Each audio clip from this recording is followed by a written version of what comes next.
السلام علیکم ورحمۃ اللہ وبرکاتہ نحمده نصلی ونسلم علی رسولہ الکریم اما بعد فاعوذ باللہ من الشیطان الرجیم بسم اللہ الرحمن الرحیم قل للمؤمنین یغضوا من ابصارہم ویحفظوا فروجہم ذلک ازکی لہم ان اللہ خبیر بما یصنعون صدق اللہ العظیم وقال النبی صلی اللہ تعالی وسلم الحیاء شعبۃ من الایمان او کما قال علیہ الصلوۃ والسلام۔ کائنات میں سب سے حسین، سب سے اعلیٰ، سب سے صاف، سب سے ستھرا، سب سے نکھرا ہوا مذہب وہ اسلام ہے اور اسلامی تعلیمات ہیں۔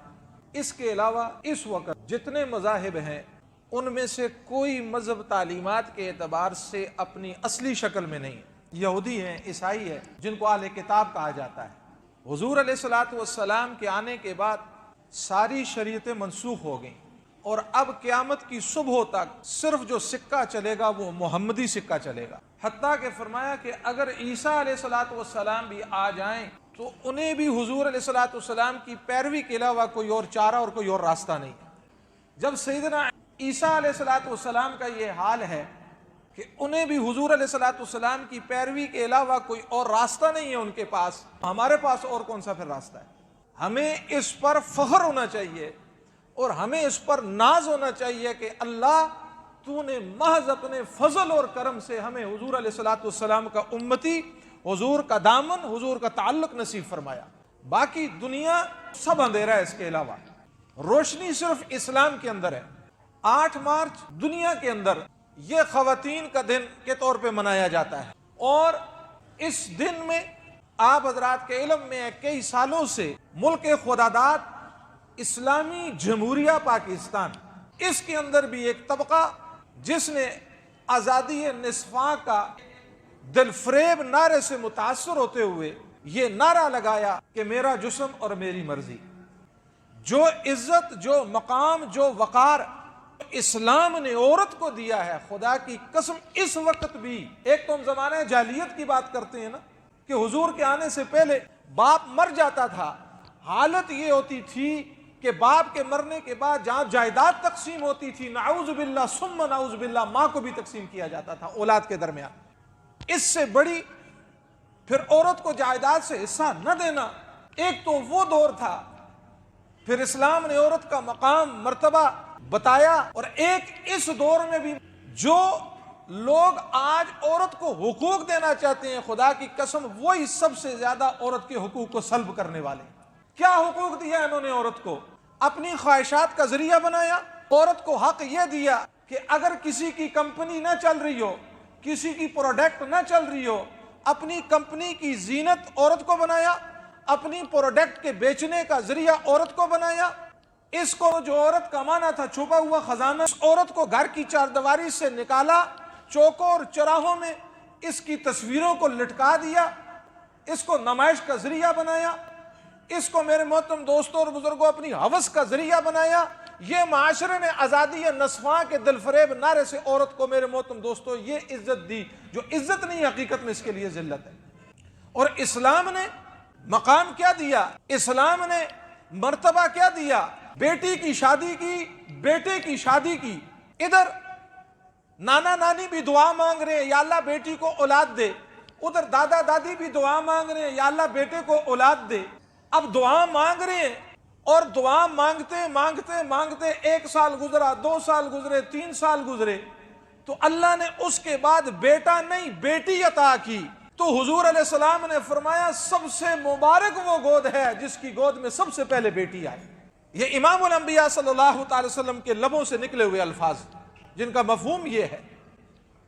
بیٹی دی، بیٹی کی تربیت کی، بیٹی کی پیدائش پہ خوش ہوا، اس کی شادی کی، پھر اللہ نے بیٹی دی، پھر اس کی تربیت کی، پھر اس کی شادی کی۔ ذرا دیکھو تو صحیح، ایک آدمی ساری رات مصلی پہ کھڑا ہے، لمبے لمبے قیام کر رہا ہے اور راتوں کو سر سجدے میں رکھ کر اللہ کے سامنے آہوزاری کر رہا ہے، آنسو بہا رہا ہے، اللہ کو منانے کی کوشش کر رہا ہے، دن کو روزہ رکھ رہا ہے اور اپنی نگاہوں کی حفاظت کر رہا ہے، حضور علیہ الصلوۃ والسلام کی سنتوں پر عمل کر رہا ہے، ریاستیں اور عبادتیں کر رہا ہے۔ ادھر یہ آدمی ہے ادھر وہ ہے جس کو 2 بیٹیاں دی ہیں، ان کی تربیت کی ہے، ان کی وجہ سے اس نے جان جوکھوں میں ڈالی ہے، اس کی وجہ سے محنت کر رہا ہے، مزدوری کر رہا ہے، ان کی تربیت کر رہا ہے، پھر اچھا رشتہ دیکھا، دیندار رشتہ دیکھا، پھر ان کی شادی کی، اس کے بارے میں حضور نے یہ نہیں فرمایا راتوں کو عبادت کرنے والا، دن کو روزے کر رکھنے والا، اس کے بارے میں حضور علیہ الصلوۃ والسلام نے یہ نہیں فرمایا، اس کے بارے میں فرمایا 2 بیٹیوں والا، تربیت کرنے والا۔ حضور نے فرمایا کل مصطفیٰ کے ساتھ یوں کھڑا ہوگا۔ یہ 2 انگلیاں حضور علیہ الصلوۃ والسلام نے یوں قریب کر کے کہا۔ یہ مقام دیا ہے میرے محترم دوستو اسلام نے۔ بیٹی کا مقام بتایا، بیٹی کی شادی ہو گئی، شادی ہو کے اپنے سسرال چلی گئی، وہاں خاوند کی خدمت کر رہی ہے، خاوند کی اطاعت کر رہی ہے، اطاعت کرتے کرتے خاوند کو راضی کرتے کرتے دنیا سے چلی گئی۔ اس حال میں اس کا جنازہ اٹھا کہ اس سے خاوند راضی تھا۔ حضور علیہ الصلوۃ والسلام کا پاک ارشاد ہے جس کا مفہوم ہے، فرمایا یہ سیدھی جنت میں داخل ہوگی۔ پھر شادی ہو گئی، سسرال میں خاوند کو کہتی ہے اگر آپ کی اجازت ہو میں اپنے والدین کو ملنے کے لیے جاؤں، ماں باپ کا دیدار کروں۔ خاوند اجازت دیتا ہے، یہ خاوند کے گھر سے نکلتی ہے، ماں باپ کے گھر کی طرف جاتی ہے، ہر قدم پر اللہ اس کو 100 نیکیاں دیتے ہیں، 100 درجے بلند کرتے ہیں اور 100 اس کے گناہ معاف کرتے ہیں۔ اور پھر جب والدین کے گھر میں آئی اور جب محبت کی نگاہ ماں باپ کے چہرے پر ڈالی، حج اور عمرے کا ثواب۔ اور پھر وہ مقام اس عورت کو عطا کیا کہ جب بیٹا جننے کا وقت آیا، درد ذہ کو برداشت کر رہی ہے، تکلیفیں برداشت کے حضور علیہ الصلوۃ والسلام کی مجلس میں ایک صحابی آئے اور آ کر عرض کیا اللہ کے محبوب من ابر علیہ، مجھ پر سب سے زیادہ حق کس کا ہے؟ حضور علیہ الصلوۃ والسلام نے آپ نے ارشاد فرمایا تمہاری ماں کا۔ پھر فرمایا اللہ کے محبوب سب سے زیادہ حق کس کا ہے؟ فرمایا تمہاری ماں کا۔ پھر فرمایا، پھر عرض کی اللہ کے محبوب سب سے زیادہ حق کس کا ہے؟ فرمایا تمہاری ماں کا۔ پھر چوتھی مرتبہ صحابی رسول نے عرض کیا، حضور نے فرمایا پھر ثم ابا کا، پھر تمہارے باپ کا۔ 3 دفعہ ماں کا ذکر کیا، چوتھی دفعہ باپ کا ذکر کیا۔ 3 موقع ایسے ہیں جہاں پر عورت تنہا اولاد کے لیے مشقت اٹھاتی ہے، وہاں باپ کا کوئی عمل دخل نہیں ہوتا۔ پیٹ میں اس بوجھ کو ماں اٹھاتی ہے، باپ کا عمل دخل نہیں ہے۔ پھر اس درد ذہ کی تکلیف کو برداشت کرتی ہے، باپ کا عمل نہیں ہے، دخل نہیں ہے۔ اور پھر میرے محترم دوستو اپنی چھاتیوں سے، اپنے جگر کا، میرے محترم دوستو اپنے جوہر کو، جس وقت ان مغزیات کو اللہ اس کے دودھ کی شکل میں چھاتیوں میں منتقل کرتا ہے اور جب یہ اپنے بیٹے کو پلاتی ہے، یہ 3 مقام ایسے ہیں جہاں تنہا مشقت ماں اٹھاتی ہے، باپ شریک نہیں ہوتا۔ اس کی قدر اسلام نے بتائی کہ تم میں سب سے پہلے حق ماں کا ہے۔ لا دنیا کا کوئی مذہب جس نے یہ مرتبہ اور مقام بتایا ہو، جس نے یہ کہہ دیا ہو تو جنت حاصل کرنا چاہتا ہے، جنت میں داخل ہونا چاہتا ہے، تو جنت کی نعمتوں کو لینا چاہتا ہے، پھر یاد رکھ اگر ماں کی نعمت تیرے پاس ہے، تیری جنت تیری ماں کے قدموں کے نیچے، ماں کے قدموں کے نیچے رب نے جنت کو رکھ دیا۔ اور باپ کے بارے میں فرمایا اللہ کی رضا باپ کی رضا میں ہے اور اللہ کی ناراضگی باپ کی ناراضگی میں ہے۔ اور پھر بچہ پیدا ہونے کا وقت آیا، درد ذہ کو برداشت کر رہی ہے۔ جس وقت بچہ دنیا میں آیا کیا انعام دیا، کیا اکرام کیا کہ یہ جو بچی جس نے ابھی اولاد کو جنا ہے، اس کا اعزاز اور اکرام یہ ہے آج ابھی بچے کے پیدا ہونے کے بعد یہ گناہوں سے اس طرح صاف، اس طرح پاک، اس طرح طیب، اس طرح طاہر یہ ہو چکی ہے جس طرح آج ہی اپنی ماں کے پیٹ سے دنیا میں آئی۔ بیٹی کا مقام، پھر بہن کا مقام، بہن کا مرتبہ، یہ صرف اسلام کا حسن ہے۔ دنیا کا کوئی مذہب وہ مرتبہ اور وہ مقام ماں کی ممتا، ماں کی آغوش کو، بہن کی میرے محترم دوستو دعاؤں کو، اور بیٹی کی میرے محترم دوستو اس کو مقام اور مرتبے کو کوئی اور مذہب نہیں دے سکتا۔ اور پھر فرمایا کہ تمہارا حسن یہ ہے کہ تم اپنے گھروں کے اندر رہو۔ وَقَرْنَ فِي بُيُوتِكُنَّ، اس طرح نہ نکلو جس طرح جاہلیت کی عورتیں نکلتی۔ حضور علیہ الصلوۃ والسلام جب معراج پہ تشریف لے گئے تو ایک جگہ سے آپ کا گزر ہوا، دیکھا عورتیں بالوں کے بل لٹکی ہوئی ہیں اور آگ ان کو جلا رہی ہے۔ پھر ایک مقام پر گزرے زبان کے بل لٹکی ہوئی ہے اور منہ کے راستے سے اندر ان کی دماغ ان کے کھول رہے ہیں، پستانوں کے بل لٹکی ہوئی ہیں۔ ایک کو دیکھا کہ یہاں اس کے یہ پاؤں سینے پر بندھے ہوئے اور ہاتھ یہاں پیشانی پر بندھے ہوئے ہیں۔ ایک طبقے کو دیکھا کہ سر سور کا ہے، دھڑ گدھے کا ہے۔ فرمایا وہ عورت جس کو بالوں کے بر لٹکایا گیا تھا، فرمایا یہ نامحرم جو تھے جن سے پردہ ضروری تھا ان سے پردہ نہیں کرتی تھی۔ اور یہ بات یاد رکھیں، بے حیائی ایک ایسی چیز ہے، آج ہم کسی کی بہو بہن بیٹی کو دیکھ رہے ہیں، یہ بات یاد رکھیں، گناہ قرض ہوا کرتا ہے، گناہ قرض ہوا کرتا ہے، وہ لوٹا کرتا ہے، اور لوٹ کے واپس کہاں آئے گا؟ اس کی بیوی، اس کی بہن، اس کی بیٹی کی طرف لوٹ کر آئے گا۔ غالباً تفسیر کشاف میں کہیں واقعہ یہ لکھا ہے، ایک سنیار تھا، سنیار جوری تھا، جوری، اس کے گھر میں بچپن سے ایک بچہ پانی لایا کرتا تھا۔ 20-30 سال کا عرصہ گزر گیا، ابھی وہ جوان ہو گیا۔ اب جب وہ پانی لایا نا، اس جوہری کی جو بیوی تھی اس کے ہاتھ کو پکڑ کے دبایا، تو وہ جب چلا گیا تو یہ زاروں کے تار رونے لگی کہ اس کی نیت میں آج مجھے کھوٹ نظر آ رہا ہے، جس بچے کو پالا پوسا بڑا کیا، ہمارے سامنے جوان ہوا، آج اس کی نیت کیوں خراب ہو گئی ہے، اور رو رہی ہے۔ دوپہر کو جب خاوند آیا، صبح سے دوپہر تک رو رہی ہے۔ خاوند آیا تو کہا تو کیوں رو رہی ہے؟ جب اس نے واقعہ سنایا تو وہ جوہری بھی زاروں کے تار رونے لگا، کہا اس میں تیرا قصور نہیں ہے، اس میں میرا قصور ہے، اس کا بھی قصور نہیں ہے۔ کہا تیرا کیا قصور ہے؟ آج ایک عورت میرے پاس چوڑیاں لینے کے لیے آئی تھی، ہاتھوں پر اس سے ہاتھوں میں نہیں پہنی جا رہی تھی، ہاتھ اس نے آگے کیا، میں نے اس کے ہاتھ کو شہوت سے دبایا، جب میں نے وہاں یہ کام کیا اللہ نے اسی وقت اس کی نیت کو خراب کر دیا۔ گناہ قرض ہے، زنا قرض ہے، جو واپس لوٹتا ہے اپنے، میرے محترم دوستو، اپنے گھرانے کی طرف واپس لوٹتا ہے۔ خاوند کو نہیں پتا، اس کی بیوی کے ساتھ لگے ہوئے، کسی عورت کے ساتھ لگے ہوئے، ہم کہہ رہے ہیں معاشرے میں کوئی نہیں دیکھ رہا، کب تک اپنے آپ کو چھپائیں گے؟ ایک وقت آئے گا یہ لوٹ کر، میرے محترم دوستو، اپنے گھر کی طرف یہ لوٹے گا۔ یہ اسی وقت کہتے ہو تو گواہ ہے، میں توبہ کرتا ہوں، رو رہا ہے۔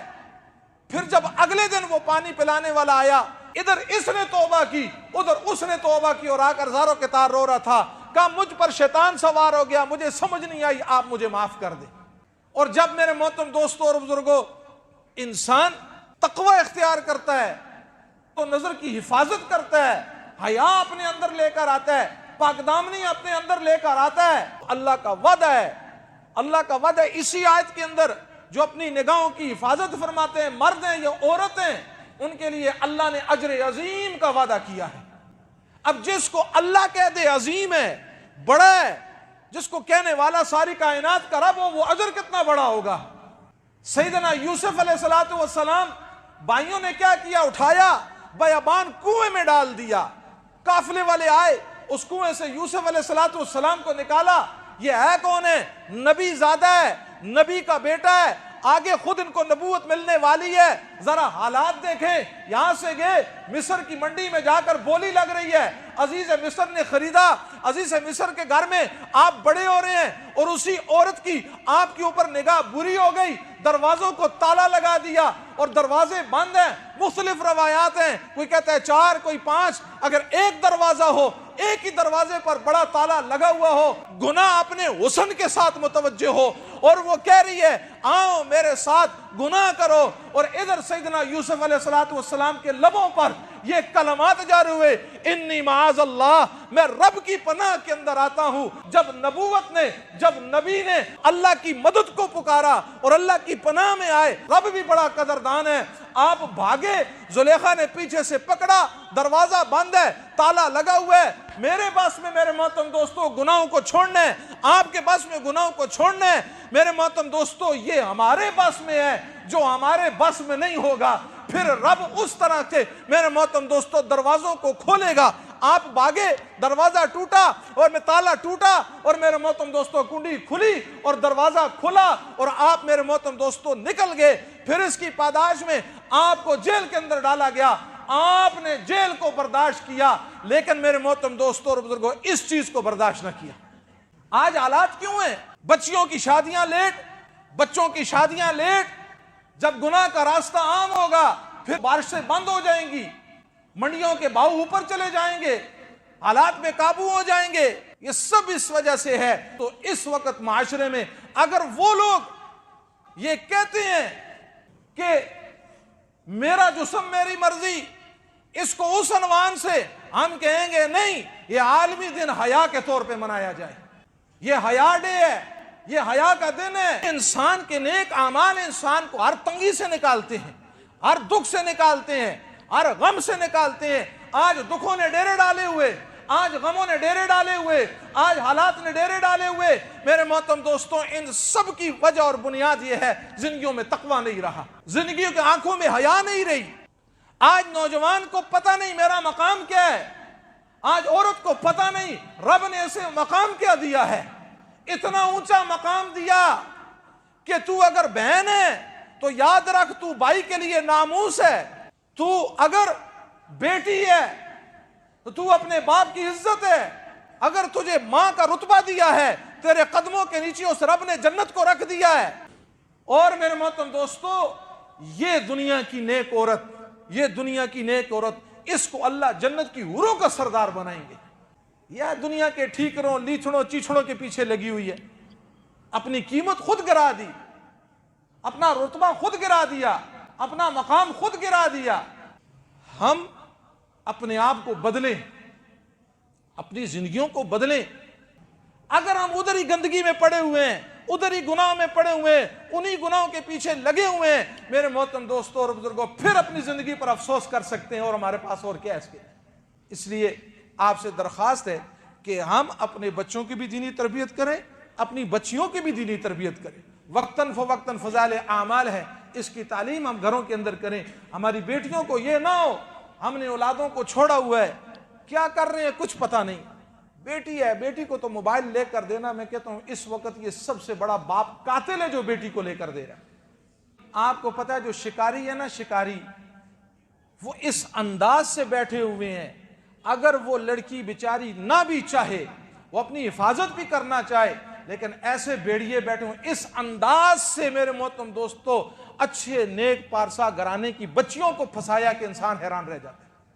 اس لیے میرے محترم دوستو میں اکثر کہا کرتا ہوں اولاد کو نوالا سونے کا کھلاؤ، لیکن اس پر نظر کون سی رکھو؟ باز اور شیر کی نظر رکھو اولاد پر۔ بیٹی اسکول سے واپس آئی، پاس بٹھایا، ہاں آج سہیلی نے کیا بات کی، ٹیچر نے کیا بات کی، دوست نے کیا بات کی، بیٹا تو بتا، بیٹی تو بتا، سب سارے دن کی کارگزاری آپ کے سامنے آئے گی۔